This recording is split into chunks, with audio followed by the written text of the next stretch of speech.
Good morning students, this is chapter 38 future continuous tense. ठीक है बेटा, पहचान। इस टेंस के वाक्यों के अंत में रहा होगा, रही होगी, रहे होंगे, रहा होगा, रही होंगी आदि शब्द होते हैं। ठीक है, यानी जो आपके सेंटेंस होगा, जो आपका वाक्य होगा, उसके लास्ट में आपके ये शब्द आ रहे होंगे। इन शब्दों को देखकर आप पहचान लेंगे कि फ्यूचर कॉन्टिन्यूस टेंस है। जैसे देखिए एग्जाम्पल में देखिए, मैं मैदान में कूद रहा हूँगा, तो रहा हूँगा, बच्चे कार्टून देख रहे होंगे, रहे होंगे। अब ये तो आपकी पहचान हो गई। सबसे पहले आपने टेंस को पहचान लिया कि फ्यूचर कॉन्टिन्यूस टेंस है। अब इसको हम इंग्लिश में ट्रांसलेट कैसे करेंगे?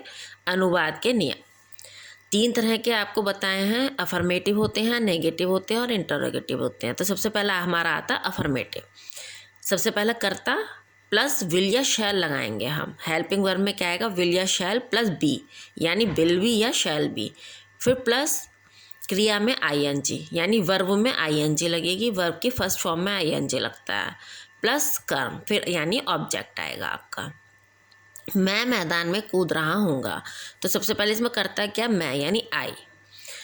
आई के साथ आप लगाएंगे शैल। आई शैल बी, और कूदने की होती है जंप। ठीक है, उसमें जंप में आईएनजी लग गया। मैदान में, इन द फील्ड। अब आपको ये बताएं कि विल कहाँ लगता है और शैल कहाँ लगता है। आई और वी के साथ तो शैल लगता है, और बाकी जो भी है आपके साथ, ही, शी, इट, सिंगुलर, प्लूरल, सबके साथ आपका शैल विल लगेगा। ठीक है, केवल आई और वी के साथ आपको शैल लगाना है, बाकी सबके साथ आपको विल लगाना है। हम फुटबॉल खेल रहे होंगे, तो बी हम की होती है वी, और वी के साथ हमने आपको बताया शैल वी आएगा। फिर प्लेइंग, खेलने की होती है प्ले, प्ले में आई एन जे लग गया, प्लेइंग और फुटबॉल। लड़के ताली बजा रहे होंगे, लड़के यानी द बॉयज़। अब द बॉयज़ के साथ बिल लगेगा, और बी तो आपको लगाना ही है। ताली बजाने की होती है क्लैप, तो क्लैपिंग हो गया, the boys will be clapping. अब आता है हमारा नेगेटिव। ये तो हमारा अफर्मेटिव हो गया। अब आता है आपका सेकंड नेगेटिव। कर्ता plus will shall plus not plus be. Negative में क्या होगा? आपका नॉट जो है विल बी और शैल बी के बीच में नॉट लग जाएगा। बाकी पूरा सेंटेंस आपको वैसे ही बनाना है। प्लस क्रिया में आईएनजी प्लस कर। हम बातें नहीं कर रहे होंगे, तो हम की होती है वी के साथ आता शैल, और नहीं नॉट बी, और बातें करने की होती है टॉक, तो talking. We shall not be talking. चिड़िया उड़ नहीं रही होगी, रही होंगी। ठीक है, होंगी से पता चल रहा है कि चिड़िया बहुत सारी हैं, तो the birds will not be flying. Words के साथ बिल आएगा, नॉट लगाना है फिर हमें बाद में, बी फ्लाइंग। उड़ने की होती है फ्लाई, तो फ्लाइंग। अब आते हैं इंटेरोगेटिव। इंटेरोगेटिव में क्या होता है आपका? विल या शैल सबसे पहला आ जाता है, फिर प्लस करता, फिर बाकी सेंटेंस आपका वैसा ही रहता है जैसा हमने ऊपर आपको अफर्मेटिव में बताया था। और अगर प्रश्नसूचक शब्द शुरू में आ गया तो उसे शुरू में लिखते हैं। प्रश्नसूचक शब्द क्या होते हैं हमारे? क्या, कब, क्यों, कहाँ, कैसे। ठीक है, तो अभी बताते हैं, हम आपको समझाते हैं। देखिए पहला एग्जाम्पल है, क्या वह आम खा रही होगी, जिसमें अगर क्या शुरू में आता है तो उसको कैसे बनाना है आपको। उसमें विल या शैल पहला आ जाता है, और बाकी सेंटेंस वैसे ही रहेगा। क्या वह आम खा रही होगी, तो होगी यानी लड़की है, तो वह के लिए यहाँ पर शी आएगा आपका। ठीक है, अब शी के साथ हम विल लगाते हैं, तो विल पहला आ गया, will she be eating mangoes, और क्वेश्चन मार्क लगाएंगे हम। इंटेरोगेटिव है तो हम क्वेश्चन मार्क लगाएंगे। क्या तुम यहाँ नहीं ठहर रहे होगे, तो तुम के साथ will you not be staying hair. ठहरने की होती है स्टे, और यहाँ के लिए आ गई हेयर। ठीक है, अब अगर इसमें आपका आता है कि वह क्यों नहीं जा रहा होगा, वह कब खा रहा होगा, इस तरह के जो सेंटेंसेस हैं, उसमें देखिए मैं आपको एक यहाँ पे दिखाती हूँ आपकी बुक में। जैसे यह है कि 18 तुम कल कहाँ जा रहे होगे, तो सबसे पहले कहाँ की आ जाएगी?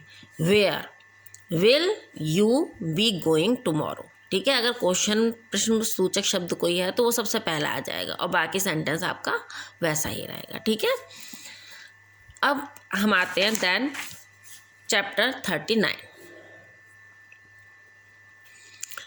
Present perfect tense. ठीक है, इनकी पहचान क्या है? इस टेंस के वाक्यों के अंत में या है, ई है, ये है, या चुका है, चुकी है, चुके हैं, चुका हूँ, चुकी हूँ आदि शब्द होते हैं। ठीक है, वाक्य के अंत में आपके ऐसे आएंगे, जैसे हमने खाना खा लिया है, या है दिया था इन्होंने, वे घर जा चुके हैं।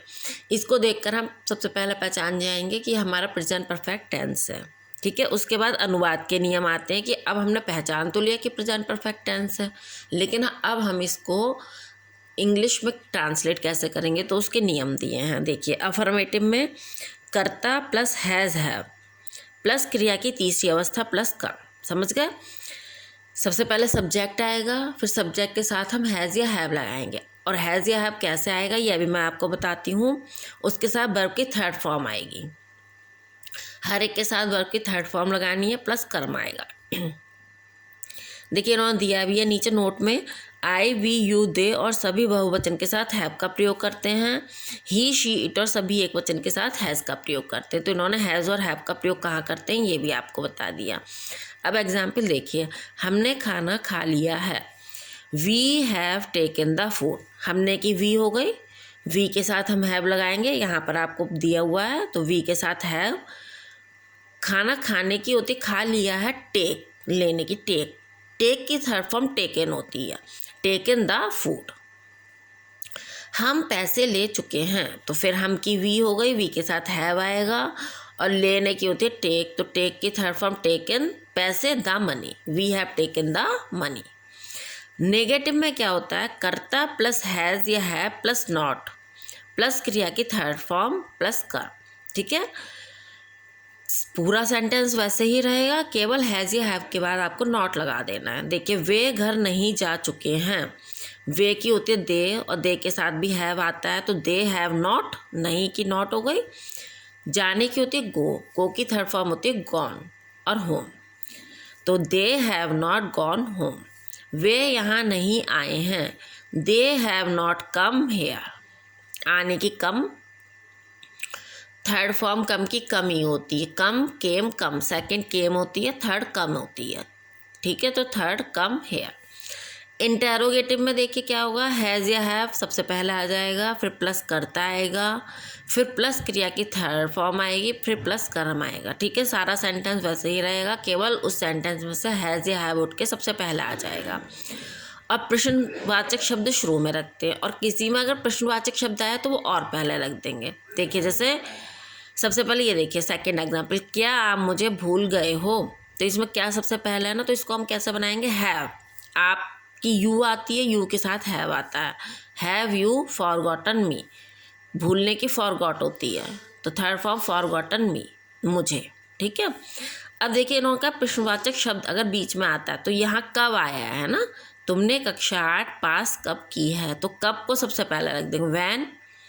हैव यू, यू के साथ हैव आता तो हैव पहले आएगा, when have you passed class 8। ठीक है बेटा, इसको एक बार आप लोग अपने आप भी वीडियो देखिएगा, एक बार अपने आप समझिएगा, आपको समझ में आएगा, फिर आप इसकी एक्सरसाइज कीजिएगा।